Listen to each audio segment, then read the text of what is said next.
الحمد لله نحمده ونستعينه ونستغفره ونؤمن به ونتوكل عليه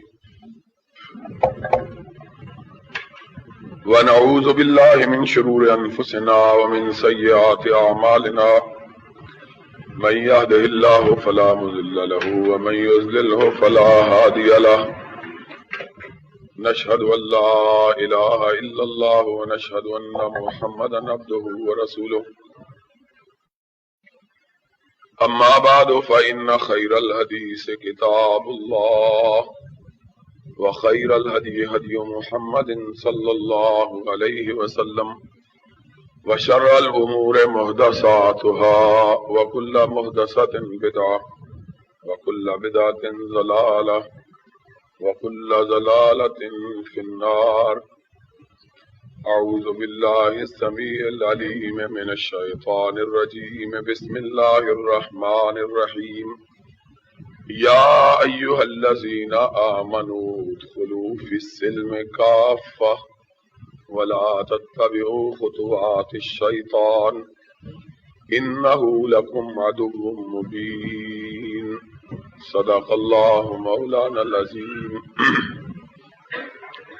تمام قسم کی تعریفات وحدہ لا شریک خالق کائنات مالک ارض و سما کے لیے ہیں، اور لاکھوں کروڑوں درود و سلام ہو اس ہستی اقدس و مقدس پر جن کا نام نامی اسم گرامی محمد اکرم صلی اللہ علیہ وعلی آلہ واصحابہ وبارک وسلم ہے. وہ ذات مقدسہ مبارکہ مطہرہ کہ رب العزت نے جنہیں رحمت کائنات بنا کر بھیجا اور جن کے ذریعے اہل کائنات کی ہدایت کا اور رہنمائی کا بندوبست فرمایا.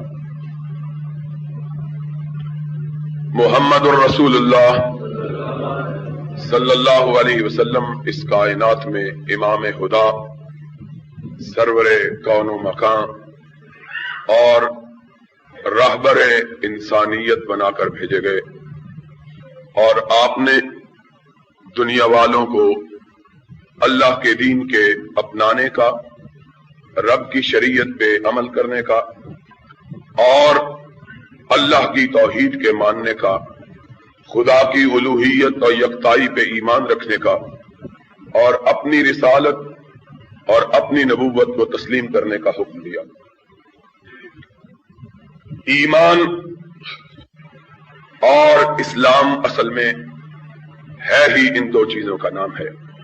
آج جبکہ مسلمان انتہائی مقدس ایام گزار رہے ہیں اور اپنے آپ کو اللہ کے احکام کے مطابق اور محمد الرسول اللہ صلی اللہ علیہ وسلم کی اطاعت کرتے ہوئے بھوک اور پیاس میں مبتلا کر کے رب کی خوشنودی، رب کی رضا اور اللہ کا قرب حاصل کرنے کے لیے جدوجہد کر رہے ہیں.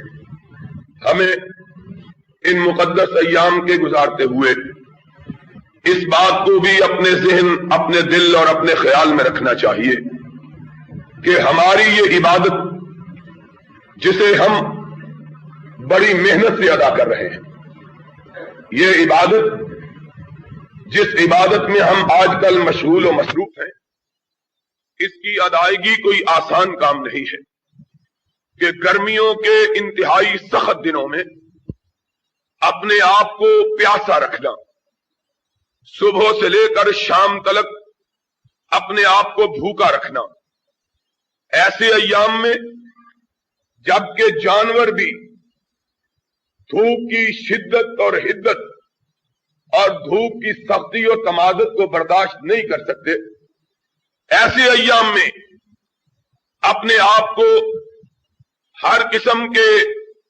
خورد و نوش سے محروم رکھنا اور ان چیزوں کے کھانے پینے سے محروم رکھنا جن کو عام دنوں میں اللہ نے حلال بنایا ہے، حرام سے نہیں، حلال سے اپنے آپ کو محروم رکھنا. سارا دن اپنے کاروباروں میں، اپنی ملازمتوں میں، اپنی زمینوں میں، اپنے کھیتوں میں، اپنے صنعت و حرفت کے امور میں اور دیگر معاملات میں مصروف بھی رکھنا. پھر شام ڈھلے روزہ افطار کر کے شب کی آمد کا انتظار کرنا.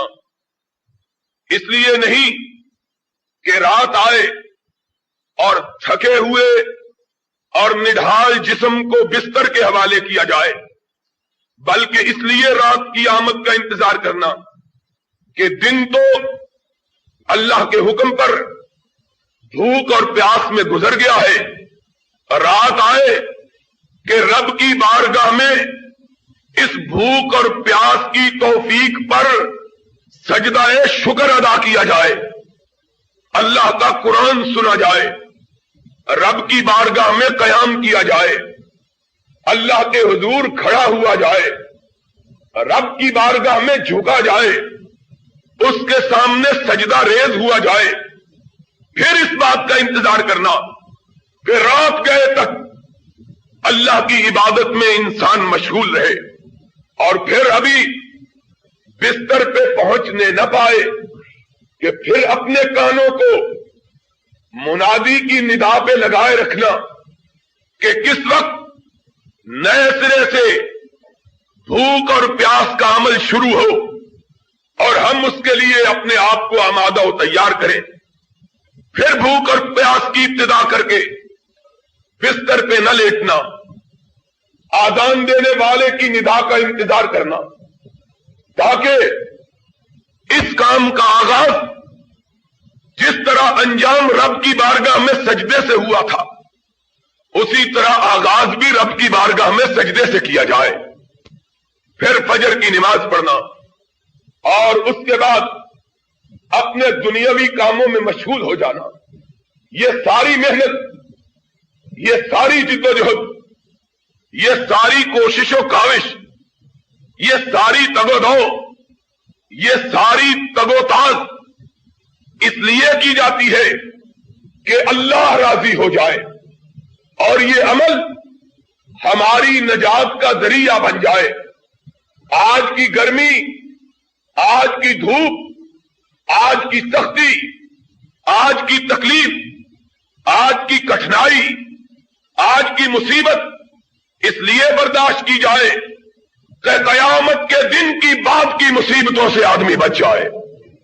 آج اس دھوپ کو اور اس کی سختیوں کو انسان اس لیے برداشت کرتا ہے کہ اللہ رب العزت آج کی دھوپ کو قیامت کے دن کی اس دھوپ کے لیے سایہ بنا دے.